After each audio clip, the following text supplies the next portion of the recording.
Election సర్వేలు చూస్తుంటే వీళ్ళు నిజంగానే సర్వేలు చేసిండ్రా లేకుంటే ఇంట్లో కూర్చొని ఎవరు గెలుస్తారో ఏలు పట్టుకో అని అడిగి సర్వేలు చేసిండ్రా తెలియదు.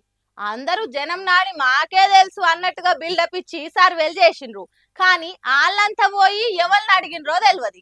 ఎగ్జాక్ట్ గా చెప్పని ఏ ఎగ్జిట్ పోల్స్ అన్నాడు మా రైటర్ అన్న. అంతే కదా మరి, ఎగ్జిట్ పోల్స్ అనేటి చీకట్లిసే బాణాలే గాని ఎవ్వరు ఖచ్చితంగా చెప్పలేరు. ఇక ఎవరి దాన్ని అదృష్టం మంచిగుండి వాళ్ళు చెప్పిన నిజమైతే మాత్రం వాళ్ళని అందరూ ఆకాశానికి ఎత్తుతారు. ముఖ్యంగా పందాలు కాసేటోళ్ళు అయితే వీళ్ళ సర్వేలనే నమ్ముకొని పందెం కాస్తారు. ఈ నడుమ ఆరాం మస్తాన్ అనేటైన సర్వేలు బాగా పేరు పోయినాయి. మున్పటి ఎలక్షన్లల్లా జగన్ కు 150 మీదనే సీట్లు వస్తాయని ఖచ్చితంగా చెప్పిండు. అట్లనే అయ్యింది. అందుకే ఆయనని జర ఎక్కువ మంది నమ్ముతారు. ఇక ఈసారి కూడా జగన్ అధికారం అని చెప్పిండు. ఇక ఇది టీడీపోళ్లకు మింగుడు పడలేదు. జగన్ ఆరాం మస్తాన్ ను కొన్నాడని తిట్టి వస్తురు. అటు ఎవ్వరు అడగక ముందే అందరు జాతకాలని చెప్పే పేనుస్వామి కూడా ఎప్పట్లెక్కనే పంక పాటిదే పక్కా గెలుపు అన్నాడు. ఉసుక్కున ఇల్లు చెప్పిన సర్వేలు జోస్యాలు అటు ఇటు కావాలి గాని వీళ్ళకుంటది సోషల్ మీడియాలా గట్టిగా ఖర్చులకిచ్చేటందుకు తయారుండ్రు ట్రోలర్స్. ముఖ్యంగా పేనుస్వామిని అయితే పేను కొరిగినట్టు కొరిగేటందుకు తయారున్నారు. ఈ సెల్ఫ్ ప్రోక్లెయిమ్స్ సోకాల్డ్ సెలబ్రిటీ జ్యోతిష్యుడు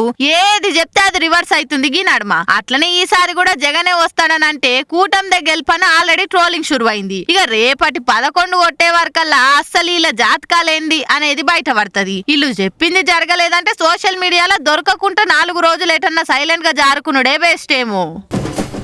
ఇప్పుడంటే కాలం మారి ఎవరికి నచ్చినట్టాలు చదువుకోనో లేక దందా చేసో బతుకుతురు. కానీ వెనకటికి అట్లా కాకుండే కుమ్మరోలు కుండలు చేసుడు, కమ్మరోలు కమ్మ పని, హౌస్లోళ్ళు బంగారం పని, గమ్లోళ్ళు తాళ్ళకు పోయి కళ్ళు తీసుడు, ముత్రాసోళ్ళు వలేసి చేపలు పట్టుడు, గొల్లోలు గోర్లు మేకలు కాసుడు, చాలోలు బట్టలు నీసుడు. గిట్లా ఎవ్వల కుల వృత్తి వాళ్ళకుండేది. గిట్లని ఓ పోలీస్ సాబు చిన్నప్పుడు ఆయన చేసిన కుల వృత్తి చూసి అదే పని చేసి మళ్ళా ఆ పాత రోజులు నెమరేసుకుండు. గిట్లా కాలం ఎంత మారుతున్నా గాని మనం పెరిగిన వాతావరణం చిన్నప్పటి రోజులు సచ్చేదాకా మర్వం. సరే గాని పోలీస్ సారేంది గీడ కూసని గా పని చేస్తుండు. వేసుకున్న బట్టలకు చేసే పనికి పొంతన లేదనుకుంటురా. మనం ఎంత అనుకున్నా గాని ఆయన పెరిగిన కుల వృత్తి అది ఎట్లా మరుస్తాడు చెప్పుర్రి. గిట్లనే డ్యూటీ మీద చందుర్తి మండలం మల్యాల ఊర్లకు పోయిన వేములవాడ డిఎస్పీ నాగేంద్రచారి సారు ఆడ ఓ కాక కమ్మరి పని చేస్తుండగా చూసిండు. ఇక ఎంబట్టే బండాపి సార్ ఆడ కూసోని జెర్సేపు కమ్మరి పని చేసిండు.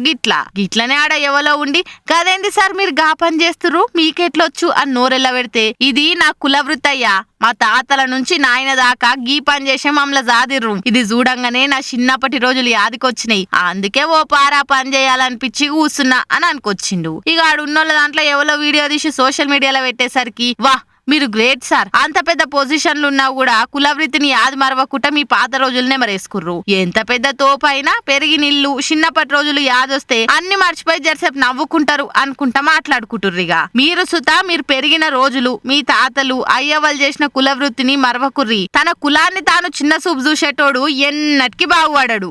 యాది పెట్టుకోరు జరా. ఏమంటున్నాం?